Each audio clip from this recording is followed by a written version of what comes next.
the winter time to do some promotional things for them. So we got to do a little hanging onto the trapeze, and then they took our picture with the monkeys on tricycles,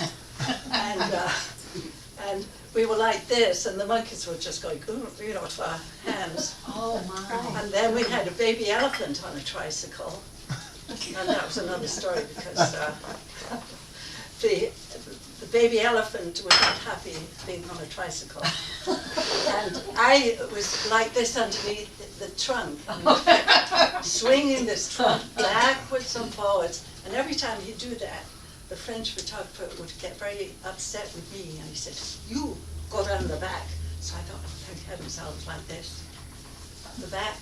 And all of a sudden, the elephant bellowed and had a gastric attack. Oh no! I did not go on the show that night because my costume had to be cleaned. Oh all that beautiful white, creamy lamb's wool and white around here. Well, I was lucky after that, I think. It was my lucky omen, I think. Oh, you never forget. All right. And it was just a Gwen, baby. Were you, so you went when you were 16 to audition, Yeah. so were you away from your parents all at that time? After you were accepted and stuff? Yeah, I was, after I was accepted, I went to summer season in Llandudno, North Wales, and because that wasn't too far away from my home, I was living away with the show and the girls and everything. But my father and mum could come out to see me and see the show and everything. And then in between shows, when you didn't know what was going to happen the next time, you'd kind of be waiting anxiously to find out where they were going to send you. And so that was always, I went to the Llandudno for 2 summers, which was just great. And then after that I went to the Opera House in Blackpool. And when I was a child, I was evacuated to Blackpool. And there were barbed wire on all the beaches then. So it was wonderful to be back in, Blackpool. You know Blackpool, don't you, Ian? Yep. It was the Coney Island of England. And so we had a great time in Blackpool, and then we went down to London. And of course in London, our salary was much better. And then again I was staying with my aunt and uncle. And I'd catch the bus at 11 something after the show. And if I wasn't home after that, that time, my uncle would lock me out. Oh my! I mean, they were pretty strict, which was good. That way my mom didn't worry about it too much. Did you ever get locked out? I think once. But that's another story, right? Beat on the door, yeah. But They let you in then when you beat on the door?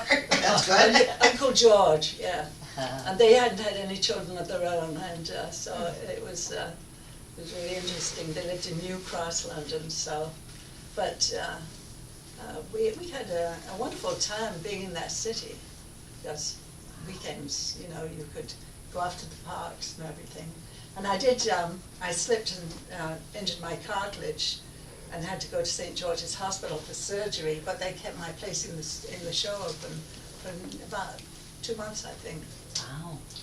And but and here I am. I can still play tennis and do everything. Those knees really lasted. So how many times did Jack come and see you perform? How many times did you come and see me perform? I don't know, it was such a wonderful experience, I can't remember how many times it was. Actually, he didn't see me perform in the Crazy Gang show as a Tiller. He saw me as a Skylark right here in the trio.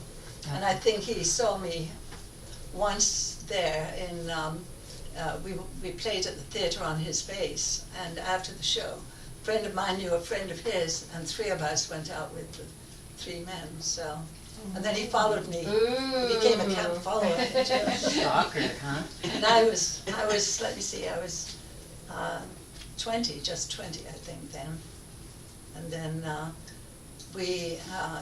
went back to England, and then he got cross country's care of Uncle Sam to wherever. I'd be in Glasgow one week, I'd be Manchester the next, and so we met in Christmas in Amsterdam and got engaged, and we didn't see each other till a week before the wedding. Oh dear. Well, that way he couldn't change his mind. Yeah, that's true. So, but in this show, what is amazing, the dancing in this show, this huge bell, it was called Ring Out the Bells, but we had to, I can remember the rehearsals for this. We would have to run when the bell swung this way. We'd have to run and push the front of the bell and push it up and then go out like that and then run up to the side. Well, the first rehearsal, there were bodies all over. Imagine, you know. Because the bell got you? Yeah, we'd get you in the back every time. And so there were lots of bruised bells there, you might say. We had Siberian wolfhounds in the show for this Beauty and the Beast number, and these tall showgirls who were 6 foot something used to take them around.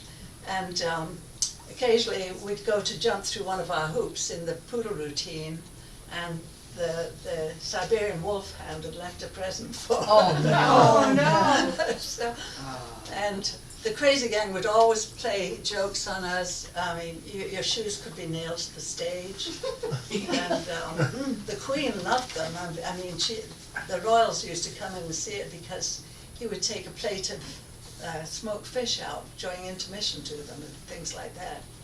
And yeah, it was very exciting being in those shows because you'd be in some of the sketches with them. And we did a choir one where there were all the faces painted on the drop cloth. And we would have to stand on stools behind and put our heads through and sing, "Nymphs and shepherds, come away," sing away. And then all of a sudden your stool would be taken by one of the crazy gang and you'd be hanging by the leg. Oh no. Yeah. But they did a lot of performances, but it was always a lot of fun, you know. Didn't get boring. Did the costumes, the dresses and everything, did they belong to you or did they belong to the theater? No, we had this Timothy Shank person come in and measure us, and we had the most beautiful costumes. We had great big ball gowns for one Russian scene, and a Spanish outfit with capes. And so we were very well dressed, and beautiful shoes from Freed Company. And if you were in a show that was out of London, you could be wearing someone else's shoes. And, you know, that wasn't too comfortable. But in the better shows, you were always paid better and treated very well. The dress that I'm looking at here of the trio there, it looks like a Loretta Young dress. Oh, this one here? Yeah, that looks like something Loretta Young Oh, would have worn. we paid for those. Did you? And when I left to marry Jack, I had to rehearse another gal to do my spot because we still were under contract. And so she had all my costumes. Didn't get to keep my costumes. But So are you in that picture? I'm here Right. and there. Okay. And then in this one, this here is a rehearsal in pantomime. We'd have these little kids in the shows, you know, because it would be Mother Goose or something like that.